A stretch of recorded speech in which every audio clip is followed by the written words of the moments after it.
আজ আমি তোমাদের কর্মকারক করাবো। যার দ্বারা ক্রিয়া সম্পাদন হয় সে হচ্ছে কর্তা। কর্তা যাকে সব থেকে বেশি পেতে চায় সেটা হচ্ছে কর্ম। কর্তার ইচ্ছাই হচ্ছে কর্ম। তাহলে ঈপ্সিততম, কর্তার ঈপ্সিততম যেটা সেটাই হচ্ছে কর্মকারক, তাকে বলা হয় কর্মকারক। এরকম শর্ট কোশ্চেন দেয় যে যে ক্রিয়া সম্পাদন করে তাকে কি বলে, তখন বলতে হবে যে কর্তা বলে। কর্তা যাকে পেতে চায় সব থেকে বেশি তাকে কি বলা হয়, তাকে কর্ম বলা হয়, তাহলে কর্মকারক বলা হয়। দেখো আমি এক একটা সূত্র বলছি, তোমরা দেখে নাও। প্রথমে দেখো, কর্তুর ঈপ্সিততম কর্ম, কর্তুর সব থেকে ইচ্ছা, মানে কর্তা সব থেকে যাকে বেশি পেতে চায় তাকে বলে কর্মকারক। ঈপ্সিততম বলা হয়েছে। ধরো তোমরা বন্ধুরা মিলে সিনেমা দেখতে যাচ্ছ, হঠাৎ করে এক জায়গায় দেখলে হরিনাম হচ্ছে, তোমরা কি ঢুকবে? ঢুকবে না। তাহলে তোমাদের ইচ্ছা কোনটা, কর্তার সব থেকে কোনটা বেশি ভালো লাগবে, যে সিনেমাটা দেখব। তাই এখানে যে হরিনামটা হয়ে যাচ্ছে কি ইচ্ছা নয়, ওই জন্য এখানে কর্তার ইচ্ছাটাই সব থেকে কর্ম হয়ে গেল সিনেমা দেখাটা। তাই তোমরা প্রেক্ষাগৃহে যাচ্ছিলে। সেরকম এখানে দেখো, রাম অন্নং খাদতি, এখানে অন্নংয়ের তলায় দাগ। তাহলে রাম কি খাচ্ছে, এখানে ভাত খাচ্ছে। আমি বলেছিলাম যে কি বা কর্তাকে যদি কি কাকে দিয়ে প্রশ্ন করা হয় যে উত্তর পাওয়া যায়, তাহলেই হয় সেটা কর্মকারক। যদি রামের তলায় দাগ দেওয়া থাকতো রাম অন্নং খাদতি, রাম ভাত খাচ্ছে, তাহলে কে ভাত খাচ্ছে, তাহলে রামটা কি কর্তা। আর এখানে কি বলছে, এখানে অন্নংয়ের তলায় দেখো দাগ দেওয়া আছে। কিসের তলায় দাগ দেওয়া আছে? অন্নংয়ের তলায়। তাহলে রাম অন্নং খাদতি, রাম কি খাচ্ছে, ভাত খাচ্ছে। তাহলে এটা কি হয়ে যাবে, কি বা কাকে থাকলে আমি আগেই বলে দিয়েছি এটা কি হয়, কর্মে। তাহলে কর্মে এটা কোন বিভক্তি, অন্নং। দেখো নর শব্দের দ্বিতীয় এক বচনে কি আছে, নরম, ওই জন্য হয়ে গেল দ্বিতীয়া। কর্মে দ্বিতীয়া বিভক্তি, দ্বিতীয়া লিখলেই হয়ে গেল। তারপর দেখো একটা অন্য, যদি কোনো আমি বলি, দেখো স পুস্তকং পুস্তকং পঠতি, তাহলে সে বই পড়ছে। সে কি পড়ছে, তাহলে এখানে বই, তাহলে কি আছে, তাহলে এটা কি হয়ে গেল, এটাও হয়ে গেল কর্মে দ্বিতীয়া। বোঝা গেল? তাহলে কর্মে দ্বিতীয়া কি করে হলো, দেখো পরেরটা দেখো। পরের দেখো, উপান্ন ধ্যাং বস, তাহলে এই সূত্রটা আছে, এটা ভাঙলেই পেয়ে যায়। দেখো উপ, অনু, অধি আর আং আছে না, তাহলে পূর্বক বস ধাতু যোগে কোন বিভক্তি হয়, দ্বিতীয়া বিভক্তি হয়। এখানে দেখো সব বনং উপবসতি, আগে এটা দেখো, এখানে আছে উপ, তারপরে কি আছে দেখো অনু, তারপরে কি আছে অধি, তারপরে কি আছে আং। অনেক সময় দেখবে আ লেখা থাকে, আবসতি হয়ে গেল। পূর্বক, এই যে বিয়োগ চিহ্ন মতো দিলাম এটাকে পূর্বক বলা হয়। তাহলে উপ, অনু, অধি, আং পূর্বক কোন ধাতু আছে, বসতি, বসতি বসত বসন্তি, তাহলে বস আছে, তাহলে এখানে হয়ে যাচ্ছে বস ধাতু। তাহলে এখানে উপবসতি আছে, তাহলে বস ধাতু যোগে, তাহলে বস ধাতু যোগে কি হয়, বস ধাতু যোগে দ্বিতীয়া বিভক্তি হয়, দ্বিতীয়া বিভক্তি হয়। বোঝা গেল? তাহলে কি কি হয়, উপ, অনু, অধি, আং পূর্বক বস ধাতু যোগে দ্বিতীয়া বিভক্তি হয়। তোমরা এটা বুঝতে পারলে? দেখো তাহলে এখানে কি আছে বলো তো, এখানে আছে, এখানে আছে দেখো উপবসতি। তাহলে দেখে আমি কি করব, তাহলে কোনটা আছে, এটা উপ, উপটা আগে লিখে নিলাম।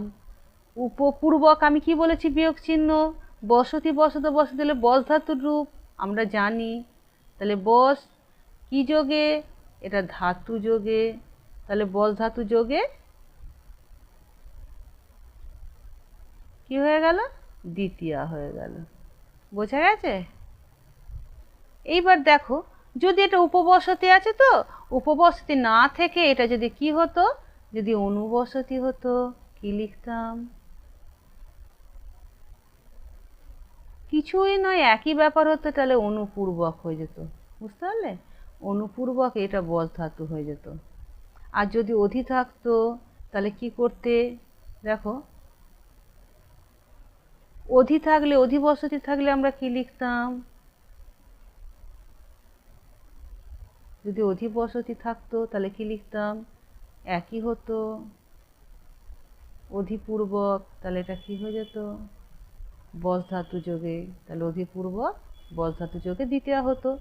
বা আবসতি বা আং বসতি যদি থাকে, আবসতি যদি থাকে বা আং বসতি যদি থাকতো তাহলে কি লিখতাম? আপূর্বক কি ধাতু যোগে? বস ধাতু আপূর্বক, তাহলে এটা কি হয়ে যেত? বস ধাতু যোগে হয়ে যেত। বুঝতে পেরেছ? বস ধাতু যোগে দ্বিতীয় বিভক্তি হয়ে যেত। তাহলে বোঝা গেছে, যদি থাকতো মুনি বনম অনুবসতি তাহলে কি লিখতাম? অনুপূর্বক বস ধাতু যোগে দ্বিতীয়া। যদি থাকতো মুনি বনে বা বনম অধিবসতি, বনে নয় বনম অধিবসতি, তাহলে কি হতো? অধিপূর্বক বস ধাতু যোগে দ্বিতীয়া। যদি আবসতি থাকতো আমরা কি করতাম? আপূর্বক বস ধাতু যোগে দ্বিতীয়া। যাই থাকুক এই কটার মধ্যে আমরা কি করে দেব, যে যেটা আগে থাকবে এই যে উপসর্গগুলো সেটা বসিয়ে, মোট কথা বস ধাতুটা থাকতে হবে। বস ধাতুর আগে এই কটা থাকতে হবে, অনু, অধি, উপ, আ।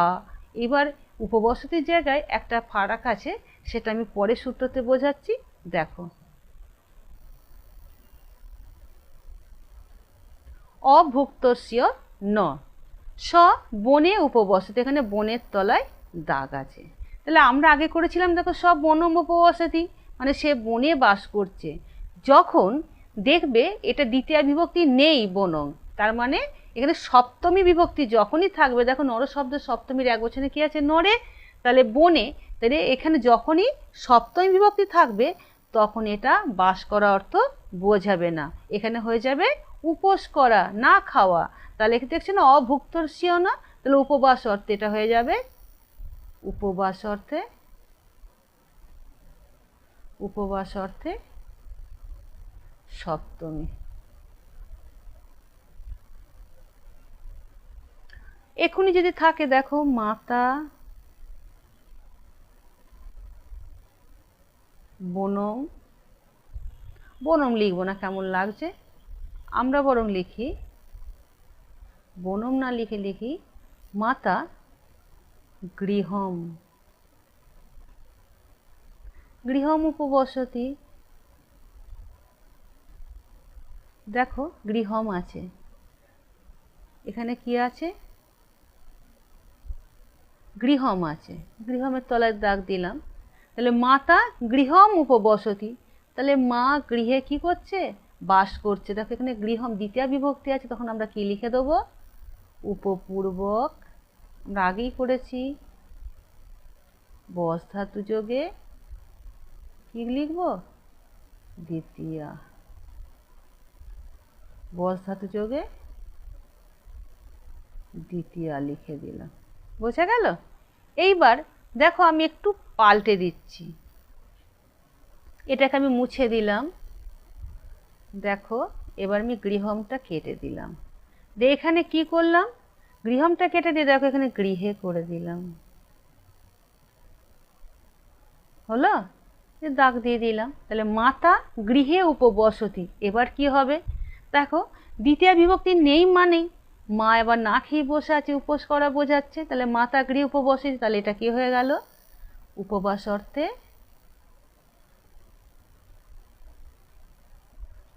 উপবাস অর্থে সপ্তমী।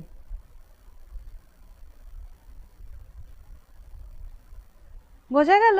তাহলে এইটুকু বোঝা গেল, যখনই দ্বিতীয় বিভক্তি থাকবে তখন এই উপপূর্বক বস ধাতু যোগে দিতে হবে, যখনই সপ্তমী বিভক্তি থাকবে উপবাস অর্থে সপ্তমী। চলো পরেরটা দেখি। ক্রিয়া বিশেষণে চ, দেখো এই সূত্রটা দেখো, স মধুরং গায়তি, এখানে কি? মধুরঙের তলায় দাগ। স গায়তি মানে সে গান গাইছে। গান গাওয়াটা তো একটা কাজ, তাহলে গাওয়াটা মানে হচ্ছে গান করা, এখানে গাওয়াটা হচ্ছে একটা ক্রিয়া। ক্রিয়ার আগে যদি কোনো বিশেষণ বসে তাহলে সেখানে হয়ে যায় ক্রিয়া বিশেষণের দ্বিতীয় বিভক্তি। তুমি তাকিয়ে ভিডিও দেখছো কিন্তু ফ্যাল ফ্যাল করে তাকিয়ে আছো, তাহলে মোবাইলের দিকে ফ্যাল ফ্যাল করে তাকিয়ে আছো, তাকানোটা একটা কাজ, তার আগে আমি কি যোগ করে দিলাম, ফ্যাল ফ্যাল করে, সেজন্য এটা ক্রিয়া বিশেষণে দ্বিতীয়া বললো। তাহলে এবার দেখো সে ছুটছে, ছোটার আগে আমি বলে দিলাম জোরে ছুটছে, তার মানে কি ক্রিয়ার আগে একটা বিশেষণ যোগ করলাম, সেখানে হয়ে গেল কি ক্রিয়া বিশেষণে দ্বিতীয়া। সে হাসছে, হাহা করে হাসছে, হাসিটা একটা কাজ, তাহলে কীরকম হাসছে না হাহা করে, ঠিক সেই রকম সে গান গাইছে, তাহলে গাওয়ার আগে দেখো ধাতুরূপটার আগে একটা কি আমি বিশেষণ যোগ করে দিলাম, ধাতুটাই তো ক্রিয়া, তার আগে বিশেষণ যোগ করে দিলাম বলে হয়ে গেল কীরকম মধুর সুরে গান গাইছে, ওই জন্য লিখে দিলাম ক্রিয়া বিশেষণে দ্বিতীয়া। যদি এরকম থাকতো, আর একটা আমি উদাহরণ লিখে দিচ্ছি, অশ্ব দ্রুতং ধাবতি।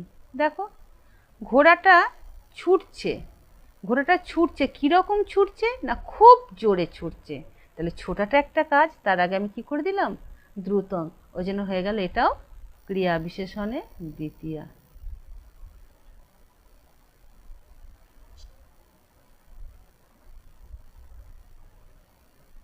দ্বিতীয়া বিভক্তিও লিখতে পারো, আবার এরকম করে শুধু দ্বিতীয়া লিখে দিলেও হয়ে যাবে।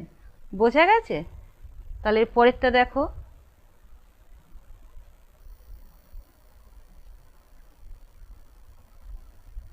অধিসিং স্থাসাং কর্ম, অধিসিং স্থাসাং কর্ম, তাহলে কি দেখো এখানে সূত্র অনুযায়ী কি অধিপূর্বক সি ধাতু, দেখো স্থা ধাতু আস ধাতু যোগে কর্মে দ্বিতীয়া বিভক্তি হয়। কি কি আছে? অধিপূর্বক মানে জানো এরকম বিয়োগ চিহ্নের মতো একটা, সি ধাতু, তারপর হচ্ছে স্থা ধাতু, আর একটা হচ্ছে আস, যে কোনো একটা ধাতু থাকবে, আস ধাতু যোগে কি হবে দ্বিতীয়া হবে, আস ধাতু যোগে দ্বিতীয়া। তাহলে এখানে দেখো অধিতিষ্ঠতি আছে, তাহলে এখানে গৃহঙের তলায় দাগ, অধিতিষ্ঠতি আছে, দেখো অধিটা আছে, অধিপূর্বক তো কমন, এই অধিটা সবসময় থাকবে, তারপরে এই যে কোনো একটা ধাতু থাকবে, একটা সি, সি মানে হচ্ছে শোয়া, স্থা মানে থাকা, আস মানে থাকা, এরকম এই তিনটে ধাতুর মধ্যে একটা থাকবে। এখানে কোনটা আছে তিষ্ঠতি, তিষ্ঠত তিষ্ঠন্তি কোন ধাতুর রূপ স্থা ধাতুর, তাহলে আমরা কি লিখে নিলাম অধি, তাহলে অধিপূর্বক মানে বিয়োগ চিহ্নের মতো দিয়ে এটা পূর্বক বলে, তাহলে তিষ্ঠতি রূপটা কীরকম স্থা, আমরা জানি স্থা ধাতু যোগে কি হয়, স্থা ধাতু যোগে কি হয় না স্থা ধাতু যোগে দ্বিতীয়া হয়, দেখো এখানে লিখে দিচ্ছি স্থা ধাতু যোগে এই দ্বিতীয়া। বোঝা গেল? যদি এটা তোমার এই যে অধিতিষ্ঠতিটা আছে, অধিতিষ্ঠতিটা যদি না থেকে কি থাকতো, দেখো অধিশেতে থাকতো, অধিশেতে,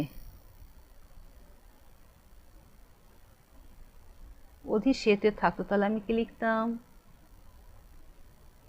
অধিপূর্বক সি ধাতু যোগে লিখতাম। বোঝা গেছে? এই যা আছে পরপর সি ধাতু যোগে দ্বিতীয় এরম লিখে দিতাম, হলো। এবার যদি থাকতো অধ্যাস্তে, তাহলে কি লিখতাম, দেখো অধিযোগ আসতে অধ্যাস্তে, তোমরা সন্ধি আগে শিখেছিলে, সন্ধি ক্লাসগুলো করলেই বুঝতে পারবে। তাহলে অধিপূর্বক এটা কি হয়ে গেল আস ধাতু যোগে, আস ধাতু যোগে দ্বিতীয়া বিভক্তি। বোঝা গেল? তাহলে অধিশেতে, দেখো অধিশেতে থাকলে অধিপূর্বক সি ধাতু যোগে, অধিতিষ্ঠতি থাকলে অধিপূর্বক স্থা ধাতু যোগে দ্বিতীয়া হবে, অধ্যাস্তে থাকলে অধিপূর্বক আস ধাতু যোগে দ্বিতীয়া বিভক্তি হবে। আমি তিনটে রূপই দেখিয়ে দিলাম, তাহলে বুঝতে পেরেছ? পরেরটা দেখো, কালাধ্বন রত্যন্ত সংযোগে, এখানে ব্যক্তি অর্থে দ্বিতীয়া বিভক্তি কি করে হয়? অত্যন্ত সংযোগ মানে হচ্ছে ব্যাপ্তি, মানে অনেক মানে এতদিন ধরে অনেক দিন ধরে কাজটা করছি, ধরো কালব্যাপিয়া যাকে বলা হয়, বা কতটা রাস্তা, কালবাচক আর পথবাচক এই দুটো অর্থে হয়ে থাকে। কালবাচক মানে সময় বুঝতে পারছো, পথবাচক আমি 1 ক্রোশ ধরে ধরো হাঁটছি, বা আমি 2 দিন ধরে পড়ছি, বা আমি 1 মাস ধরে পড়ছি, এরকম বোঝালে হয়ে যাবে ব্যক্তি অর্থে দ্বিতীয়া বিভক্তি। দেখো এখানে আছে সমাসং ব্যাকরণং অপঠত মাসং, সে 1 মাস ধরে ব্যাকরণ বই পড়ছে, তাহলে একটা কাল বোঝাচ্ছে, সময় বোঝাচ্ছে, তাহলে কালব্যাপিয়া। তাহলে এখানে কি হয়ে যাবে? ব্যক্তি অর্থে দ্বিতীয়া বিভক্তি।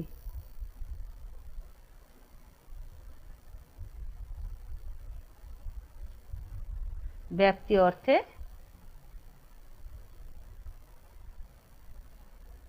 দ্বিতীয়া হয়ে যাবে। যদি থাকতো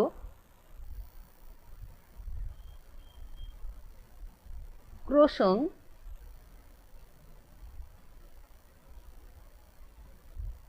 কুটিলা নদী, তাহলে ক্রোশঙের তলে দেখলাম তুমি 1 ক্রোশ গেলে কুটিলা নদী দেখতে পাবে, তাহলে কুটিলা নদী, তাহলে ক্রোশটা কি? পদবাচক, তাই তো? তাহলে পদবাচক হলো মানে এখানে কি হলো? এটাও ব্যক্তি। আমি এরমও বলতে পারি যেটা পদবাচক অর্থে ব্যক্তি অর্থে দ্বিতীয়া, এটা কালবাচক, ওই জন্য এটাও হয়ে গেল ব্যক্তি। অত ঝামেলার দরকার নেই, শুধু লিখে দেবো, আমরা তো জানলাম। তাহলে ব্যক্তি অর্থে এটাও কি হবে? ব্যক্তি অর্থে দ্বিতীয়া বিভক্তি, তাহলেই হয়ে গেল। এবার যখন আমি তৃতীয়া করাবো, দেখো আমি তাও একবার বলে দিচ্ছি তোমাদের, সমাসং ব্যাকরণং পঠতি। এইবার একটা মজাটা দেখো, যে এটা মাসংটা থাকলো না,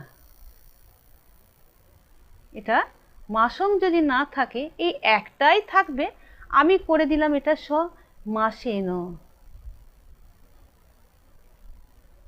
ঠিক আগের মতো সেই বনম আর বনে, এটা হবে তৃতীয়া বিভক্তি যদি এটা থাকে। এটার পর থাকতো মাসেন ব্যাকরণম অপঠত বা পঠতি, তাহলে সে 1 মাস ধরে বই পড়েছে। তৃতীয়া বিভক্তি যখন থাকবে তখন কি? সে পড়েছে এবং ফল লাভ করছে, অপবর্গ হয়ে যাবে। তৃতীয়া বিভক্তি থাকলে আমি কি লিখে দেবো?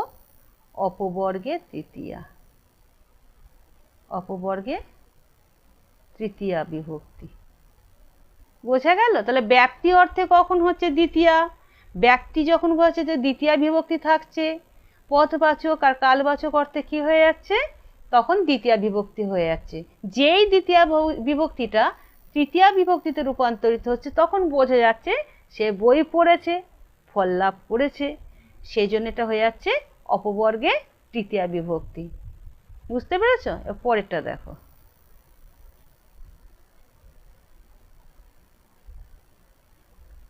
পরেরটা আমি নিচে বলে দিচ্ছি, দেখো মানে সোজা হবে বলে এটা আমি কিন্তু সূত্রটা লিখে রাখিনি, ওই জন্য আমি বলে দিচ্ছি। দেখো অনেক সময় থাকে না,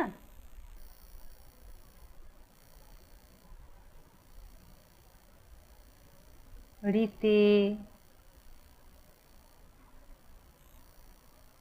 বিনা ওপি নিকোষা অভিত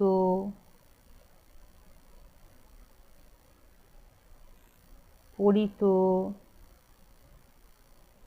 তারপর তোমার ধিক প্রতি, এই শব্দগুলো যদি থাকে, এই শব্দগুলো যোগে কি হয়? যোগে দ্বিতীয়া বিভক্তি হয়। বোঝা গেল? তাহলে কি কি? রিতে বিনা ওপি নিকোষা অভিত পরিত সময়া, আবার আরেকটা হতে পারে সময়া কথাটা থাকতে পারে, নিকোষা, তারপর প্রতি, এই শব্দগুলো থাকলেই আমি কি করে দেব? দ্বিতীয়া বিভক্তি করে দেব। দেখো আমি একটা উদাহরণ দিচ্ছি, দেখো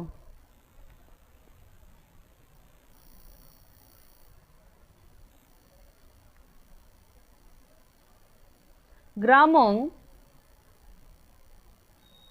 নিকষা নদী, গ্রামঙের তলায় দাগ দিলাম, আমরা জেনেই গেছি। দেখো নিকষা শব্দটা আছে, আমি কিচ্ছু তাকাবো না, শব্দটা যেই আছে আমি লিখে দেব নিকষা শব্দযোগে কি দ্বিতীয়া। বুঝতে পেরেছ? এইবার দেখো আবার আমি একটা এরকম উদাহরণ দিচ্ছি, দেখো শ্রমং বিনা, শ্রমং বিনা সফলং ন জায়তে। তোমরা যদি না পড়ো, পরিশ্রম করো, তাহলে ভালো ফল লাভ করবে কি করে? সেরকম শ্রমং বিনা সফলং ন জায়তে, আমি কিছুই দেখবো না বাক্যটায়, কেউ কিছু না পারলেও অসুবিধা নেই, দেখো বিনা শব্দটা আছে, এটা দেখেই তো আমি কারো করে ফেলবো, লিখে দেব বিনা শব্দযোগে দ্বিতীয়া। তবে একটা মাথায় রাখবে, বয়ে দীর্ঘি মূর্ধন্য আকার দিয়ে দিও না, তাহলে বাদ্যযন্ত্র হয়ে যাবে। অনেকে করে লেখবার সময় দেখলো হস্যি আছে, করে দিল বয়ে দীর্ঘি, মা সরস্বতী বিনা হয়ে যাবে, উত্তরটাও কাটা হয়ে যাবে দীর্ঘির জন্য। তাহলে শ্রমং বিনা সফলং না যায়তে, তাহলে কি হবে? বিনা শব্দযোগে দ্বিতীয়া। এরকম অনেক কিছু থাকতে পারে, শ্রমং ঋতেও থাকতে পারতো, তাহলে গ্রামং পরিত বিদ্যালয় তাও হতে পারতো। দেখো দিনং প্রতিদয়া কর্তব্যা তাও হতো। মোট কথা এই শব্দগুলোর মধ্যে যে কোনো একটা থাকুক না কেন, তাহলে সেই শব্দটা যেটা থাকবে সেই শব্দযোগেই দ্বিতীয়া বিভক্তি হবে। আজকের মতো এইটুকু।